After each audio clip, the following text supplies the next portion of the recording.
Hi అండి. అందరికీ నమస్కారము. నా పేరు గౌతమి. ఈ వీడియోలో అయితే నేను మీకు ఒక మంచి మనీ సేవింగ్ ఐడియా అయితే చూపిస్తానండి. అది కూడాను శాలరీ రూ. 10,000 వచ్చేవాళ్ళు, నెలకి రూ. 10,000 శాలరీ వచ్చేవాళ్ళు ఎలా ఖర్చులు చేసుకోవాలి, ఎలా ఖర్చులు చేసుకుంటే డబ్బులు సేవ్ చేసుకోవచ్చు అనేది ఈ వీడియోలో ఎక్స్ప్లెయిన్ చేస్తానండి.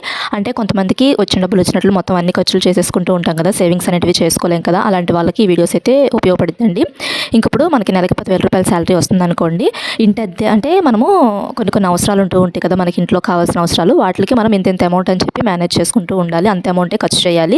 ఇంకా వాటిలో తక్కువ ఖర్చు చేసేలాగానే చూసుకోవాలి. ఇంకంతకంటే పెంచుకునేలాగేం చూసుకోకూడదు. ఇంకప్పుడు ఇంటి అద్దె అండి. ఇంటి అద్దె ఒక రూ. 2,000 అయితే ఖర్చు పెట్టాలి ఇంటి అద్దెకి. ఇంకా తర్వాత పాల బిల్లు వచ్చేసి ఒక రూ. 600 ఖర్చు చేయాలి. అంటే రూ. 600 ఎందుకన్నానంటే, పాలు వచ్చేసి మనకి ఒక లీటర్ పాలు రూ. 70 అలా ఉంటాయి కదండి. ఒక 30 లీటర్ పాలు పోయించుకుంటే సరిపోతుంది. ఇంకా తర్వాత బియ్యం అండి. బియ్యానికి ఒక రూ. 1,500 అయితే ఇక్కడ రాసి చూపిస్తున్నాను. అంటే బియ్యము మనకి 1,200 నుంచి 1,500 లోపు అయితే ఉంటాయి కదా. ఇంకా బియ్యానికి ఒక రూ. 1,500 లోపు ఖర్చు చేయాలండి.